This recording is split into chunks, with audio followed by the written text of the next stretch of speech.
You've probably heard the expression opening Pandora's box. People still use it today to describe something that unleashes trouble, chaos, and pain, as if one simple action could release every hidden evil into the world. But what if I told you Pandora was never just a curious woman, but part of a calculated plan devised by the gods? What if the famous box wasn't the real mystery at all? Because maybe the most important question was never, why did Pandora open the box, but rather, why did the gods want her to exist in the first place? She didn't appear by accident. She was shaped, adorned, and sent as part of a plan of revenge, a punishment disguised as a gift. And that makes this story far darker than it first seems.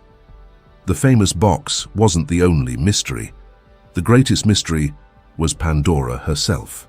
Why create someone so beautiful, so captivating, so irresistible, if the intention from the very beginning was to change the fate of humanity forever?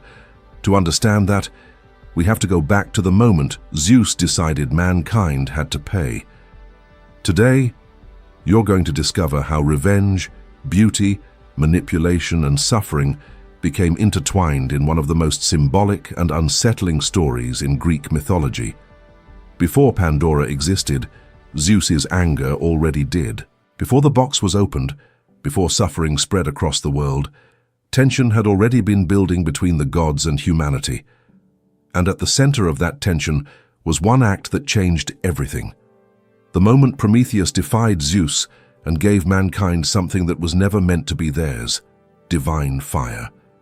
That detail is essential because Pandora does not emerge by chance. She is created as a response, as punishment, as part of a far larger strategy than it first appears. In this video, we're going back to that beginning to understand who Pandora really was, why she was created, what the gods placed within her, what was inside the famous container tradition later called a box, though it was actually a jar, and why this myth has endured for centuries as one of the most powerful explanations for human suffering. But there is one detail that makes it all even more unsettling.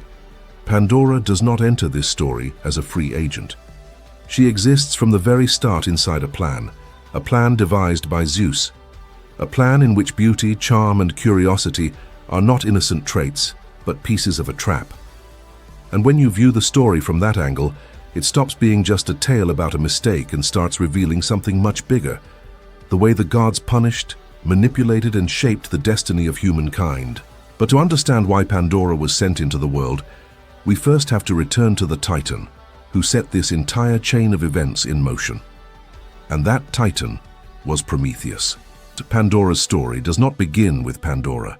It begins much earlier, when a Titan decides to cross a boundary no god wanted broken. That Titan was Prometheus.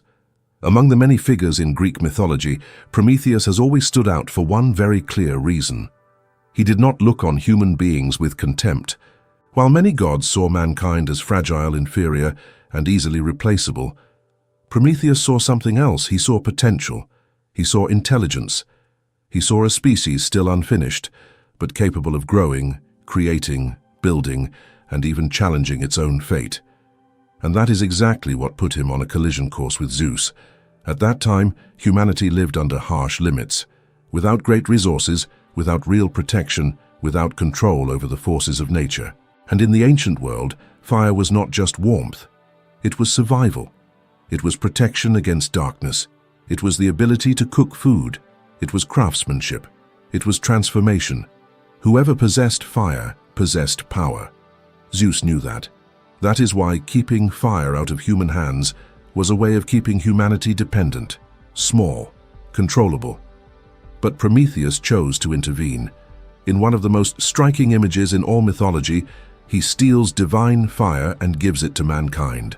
And that act alone carries enormous power. Because Prometheus was not just stealing a flame, he was giving humanity autonomy.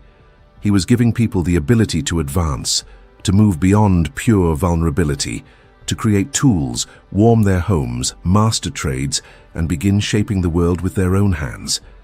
It was as if in that moment, human beings stopped being mere creatures at the mercy of the gods and began becoming authors of their own story. And to Zeus, that was unacceptable. His anger was not born from disobedience alone. It was born from threat.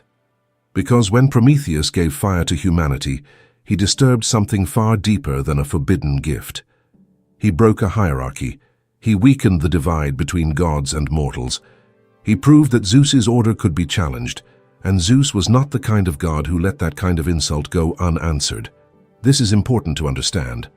The problem was not only that Prometheus disobeyed. The problem was what that disobedience made possible. Fire could light homes, yes, but it could also awaken minds. It could strengthen human beings. It could allow them to grow beyond what Zeus considered safe. So at that moment, the issue stopped being a simple conflict between a god and a titan. It became a struggle over the future of humanity. Prometheus put his faith in mankind. Zeus decided mankind would pay for it. And the first punishment fell upon the titan himself. In many well-known versions of the myth, Prometheus is chained and condemned to terrible suffering, repeated day after day. But Zeus is not satisfied with punishing only the one who stole the fire, because in his eyes, it was not enough to punish the rebel. He also had to strike those who had received the gift. He had to prove that defying the gods would come at a cost. And this is where the story grows even darker. Zeus could have chosen brute force. He could have unleashed immediate destruction. He could have responded with open, direct, visible violence. But he did not. He chose something much colder, much cleverer, much more devastating. Instead of attacking humanity head-on, Zeus decided to create a punishment that would arrive in a seductive, silent, and irreversible form.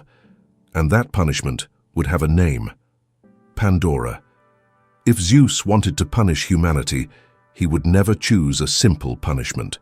His answer would be much subtler, much more elegant, and therefore much crueler. Instead of attacking men directly, Zeus decides to create something that would seem irresistible, something no one would recognize as a threat at first glance. That is how Pandora comes into being. She is not born like ordinary mortals. Pandora is created, shaped with intention. Every detail of her existence is designed as part of a larger plan. Hephaestus forms her body. Athena teaches her grace, skill, and refinement. Aphrodite grants her beauty, charm, and the power to enchant. Hermes adds cunning, persuasion, and an ambiguity that is hard to read. Each god gives her an attribute, a gift, a mark. And that is precisely where her name comes from, usually understood as the all-gifted, or the one endowed with every gift. At first glance, Pandora seems like an extraordinary creation, almost perfect. Everything about her inspires wonder, beauty, and fascination. But that is exactly where the myth becomes more disturbing. Because Pandora was not created merely to be admired. She was created as part of a punishment. That is the great irony of the story. What looks most beautiful can conceal the darkest intention. Pandora arrives as a gift, but behind that gift lies a trap. Her appearance is enchanting, her presence magnetic, and that is exactly what makes her so powerful within Zeus's design. That makes her a much more complex figure than she first appears. Pandora does not represent beauty alone. She represents the kind of thing that arrives wrapped in brilliance, but carries invisible consequences, like something that enters a person's life looking like a blessing, only to later reveal the weight it was carrying all along. That is why reducing Pandora to the idea of a woman who one day opened a forbidden container oversimplifies the myth. Her role begins earlier, much earlier. The impact of her story lies in the fact that her very creation was already part of the punishment. And this is where one of the most important questions in the entire narrative emerges. Was Pandora truly guilty? Or was she used from the very beginning? Because if you look closely, she did not create the plan. She did not choose to become an instrument. She did not decide to carry Zeus's intention within her. She was shaped for that role. And that changes everything. It changes how we see Pandora. It changes how we understand the punishment. And above all, it changes how we see Zeus. Because now there is very little doubt, he did not want only to punish humanity. He wanted to do it in the most unforgettable way possible, not with immediate violence, but with seduction. Not with brute force, but with something too beautiful to refuse. That is why Pandora is not sent into the world as a threat. She is sent as a gift, and the man who receives her is about to ignore the one warning that could have changed everything. After being endowed with so many gifts, Pandora does not remain among the gods. She is sent to Earth, and she does not go merely as a new presence in the world. She goes as a gift, a carefully prepared gift from Zeus, delivered to Epimetheus, the brother of Prometheus. This moment is decisive, because the tragedy does not begin when the container is opened. It begins earlier, the moment the warning is ignored. Prometheus, more cautious and suspicious, had already warned his brother, "Never accept anything from Zeus," and that warning made perfect sense. After the theft of fire and the fury of the king of the gods, it was obvious that any gesture from Zeus would carry some hidden motive. Nothing would come innocently, but Epimetheus accepts. And that detail fits perfectly with the meaning of his own name, which is often associated with the idea of the one who thinks afterward. While Prometheus represents foresight, caution, and the ability to see consequences before they arrive, Epimetheus embodies the opposite, the one who understands too late when there is no turning back. That contrast between the two brothers gives the myth even more force. On one side, someone trying to prevent disaster. On the other, someone who recognizes danger only after it has already entered through the door. And Pandora is precisely that doorway. She arrives with beauty, grace, and fascination, not as a threat, not as a sign of war, not as something that inspires immediate fear. That is what makes everything more unsettling, because Zeus's plan does not work through shock, it works through allure. Pandora is the perfect way to make punishment be welcomed with open arms. And with her comes something shrouded in mystery, the container that would later become famous as Pandora's box, a forbidden object, silent and charged with tension, as though it contained something no one could yet name. At this point in the story, everything appears calm on the surface. The gift has been accepted, the warning has been ignored, Pandora has been welcomed in, but beneath that calm appearance, the tragedy has already begun moving. Because sometimes the most decisive mistake does not happen at the moment of explosion. It happens in the moment someone lets their guard down, and that is exactly what Epimetheus did. Without realizing it, he accepted not only Pandora, but everything that came with her. He accepted beauty without suspecting intention. He accepted the gift without weighing its cost. He accepted what seemed extraordinary, without imagining he was making room for something irreversible. This is where the story reaches its most famous moment. But interestingly, it is also where it is most often oversimplified. When people think of Pandora, they almost always picture the famous box. But in the oldest versions of the myth, the object was actually more like a jar, a large sealed container. Over time, the idea of Pandora's box became popular and stuck in the public imagination. Even so, the real weight of the story was never in the shape of the object, but in what it represented. Because that container was not just an object, it was a mystery. And few things exert as much power over the human mind as a forbidden mystery. Something closed, silent, always nearby but out of reach begins to grow inside the imagination. The more it is avoided, the more attention it demands. The more it is hidden, the more it seems to contain a truth too important to ignore. That is what makes this part of the myth so powerful. Pandora is not standing before a simple box. She is standing before the unknown, before something that exists precisely so it will not be touched. And for that very reason, it becomes almost impossible not to think about it. What is inside? Why must it remain closed? What could be so dangerous that no one wants it seen? That is where the tension comes from. The forbidden creates fascination. And that fascination is one of the most deeply human elements in the entire story. Because this scene is not just about Pandora, it is about anyone confronted with a secret. It is about that quiet urge to know, to see, to cross the line just to discover what lies on the other side. It is like a locked door in an empty house, like a letter no one is supposed to read, like a warning label that says, "Do not touch." The very moment a boundary is imposed, the desire to break it is born. And with Pandora, that is exactly what happens. The container is there, still and sealed, yet full of presence, and the longer it remains silent, the more it seems to draw the eye. the more it seems to ask to be opened, the more it seems to be hiding something too great to remain concealed. And then comes the question that has echoed through the centuries. Why did Pandora open it? Was it curiosity? Was it impulse? Was it fate? Or was all of it part of the plan from the beginning? The myth never answers that completely. And maybe that is exactly why it remains so compelling, because the opening does not feel like an isolated decision. It feels like the point where desire, mystery, and manipulation finally meet. And the moment Pandora breaks the seal, the story changes forever. Because what comes out is not just a secret, it is everything that will accompany human life from that moment on. The moment Pandora opens the container, the myth stops being merely a story about curiosity. It becomes an explanation for human suffering, because what escapes from it are not ordinary objects, creatures, or shadows. What comes out of the jar are the evils of the world. Disease, exhaustion, old age, sorrow, misery, anguish, conflict, fear. Everything that weighs on human life and makes it fragile, uncertain, and often painful. And that is an incredibly powerful image. Because the myth suggests that suffering was once contained, trapped, silent, until the moment it was released. As if, before that, the world did not yet fully know pain. As if there had once been a time when human beings lived more lightly, less threatened, less marked by loss and limitation. When Pandora opens the container, that condition is shattered.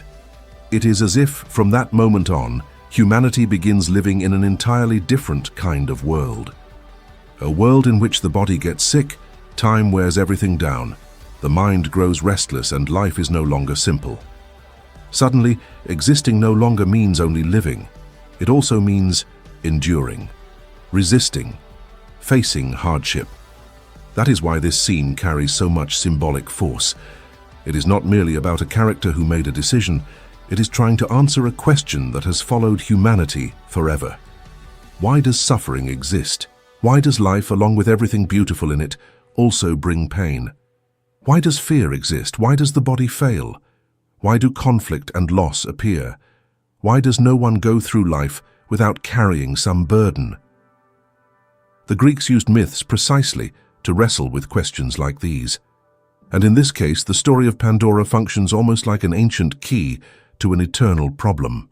It offers an image for something every human being knows, even without being able to explain it completely. The fact that to live also means to deal with loss, limitation, and pain no one ever asked for. And what makes it even more striking is that these evils do not come out in some organized, predictable, controlled way. They burst forth. They spread. They take over the world. That gives the scene a sense of irreversibility, as though once they are released there is no way to put them back. Pandora tries to close the container, but it is already too late. And that detail makes everything even more human. Because there is something instantly recognizable in that gesture. The attempt to contain something after it has already happened. The wish to go back 1 second in time. The painful realization that certain actions once taken change everything and cannot simply be undone. At that point, Pandora ceases to be only a mythic figure and starts to represent something larger.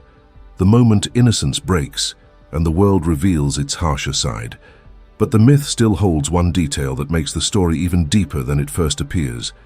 Because when Pandora manages to close the container, not everything has escaped. Something still remains inside. And it is that final element that keeps this story echoing to this day.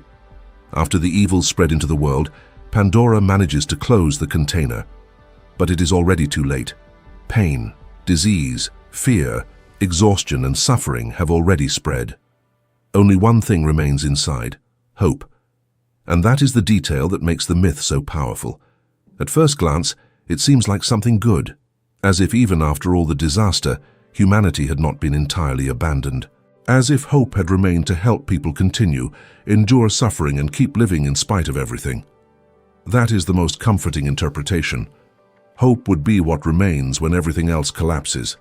The thing that keeps human beings standing. The thing that makes someone keep going even in the middle of suffering. But the myth also allows a far more disturbing reading. What if the fact that hope stayed at the bottom of the jar was not a mercy, but part of the punishment? Because in that case it was not fully given to humankind. It remained trapped, distant, as if humanity were condemned to live surrounded by pain without ever fully grasping the comfort that might ease it. And there is an even deeper interpretation, the idea that hope can save but also imprison. It comforts, but it also keeps us waiting. It sustains, but it also delays. It prevents despair, but it does not always resolve suffering. And maybe that is exactly why this myth still feels so current. Because even today, hope can be seen in two ways: as the thing that keeps life alive, or as the thing that makes someone endure a pain that never truly ends. The Greeks understood that ambiguity with remarkable force. By leaving hope as the last thing in the jar, the myth does not offer an answer. It leaves us with a question. Was hope the final protection given to humanity, or the most subtle part of the tragedy?